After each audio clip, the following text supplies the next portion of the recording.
I would mention Dan Whipple's name up here, and so, Dan Whipple. Like Captain Kyle was saying, I was asked to share my testimony tonight, so I will be doing that. But before I go and jump into that, I thought I would tell you a little bit about myself, and so you know me a little more. Just a couple basic things. For example, when I get really nervous, I flex my leg muscles really tight. I'm doing that right now, just so you know. And also, I'm very tall, and contrary to popular belief, just because you're tall doesn't mean that you like to play basketball or even good at it.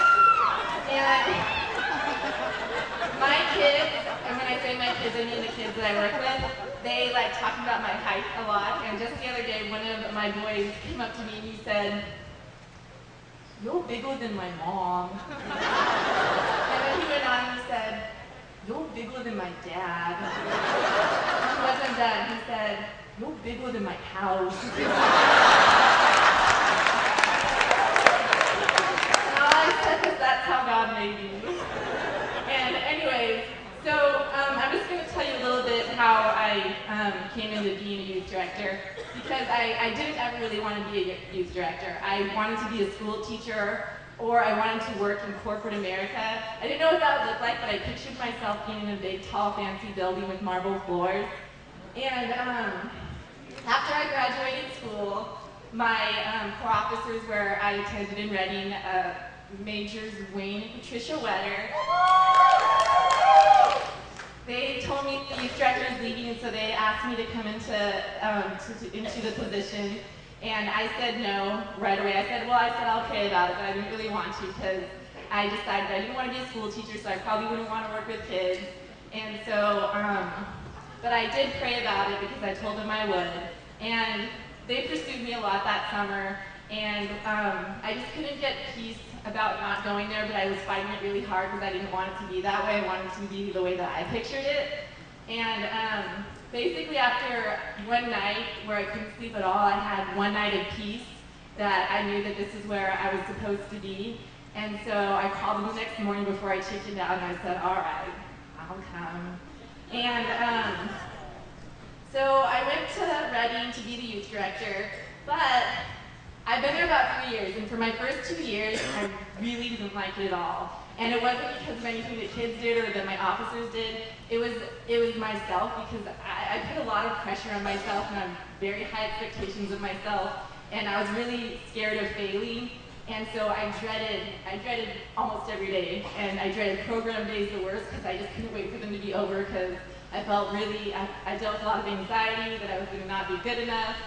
And there were many a day where there's a Kmart right down the street where I would drive there before a program, and I would just be in my car, and I would start crying, and I would be yelling at God, like, "Gosh, God, this is so mean. Why do you want me to be in a place where I'm so unhappy?"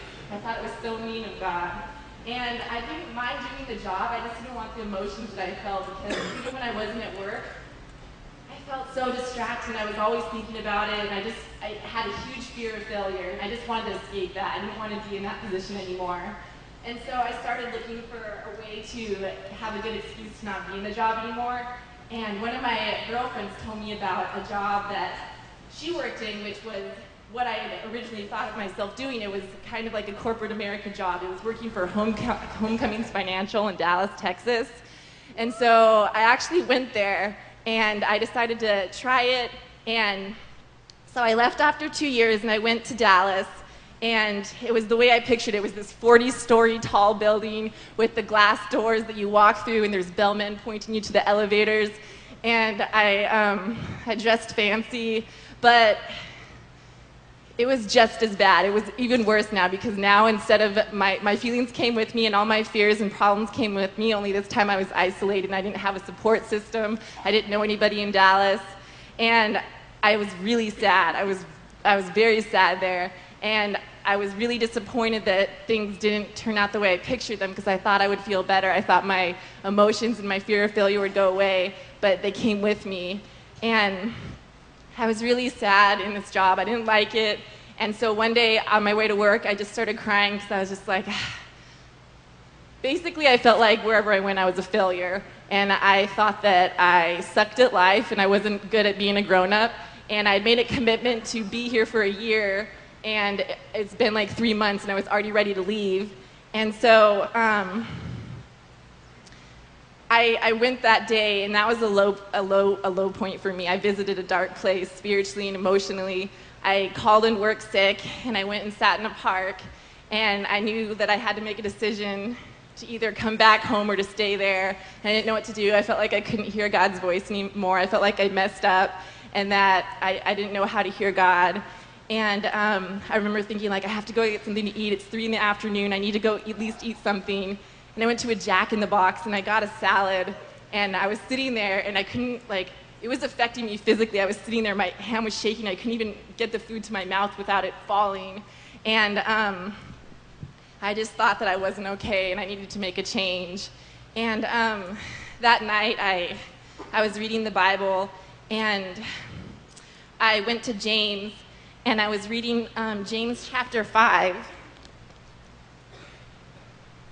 James chapter 5, verse 13, and it said, "Look here, you people who say, today or tomorrow we are going to a certain town, and we'll stay there a year. We will do business there and make a profit. How do you know what will happen tomorrow? For your life is like the morning fog. It's here a little while, then it's gone. What you ought to say is, if the Lord wants us to, we will live and do this or that.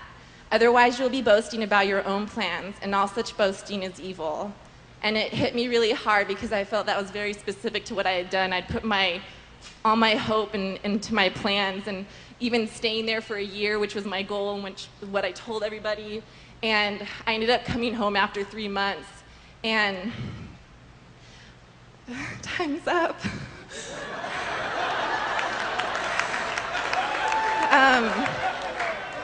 I'm almost done. And so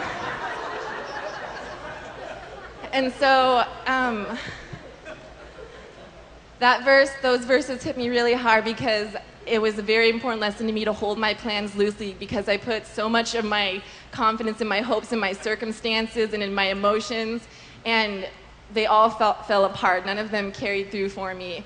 And just through that entire experience, I realized that God is the only one that can satisfy my soul. And there's nothing else that can satisfy my soul like He does.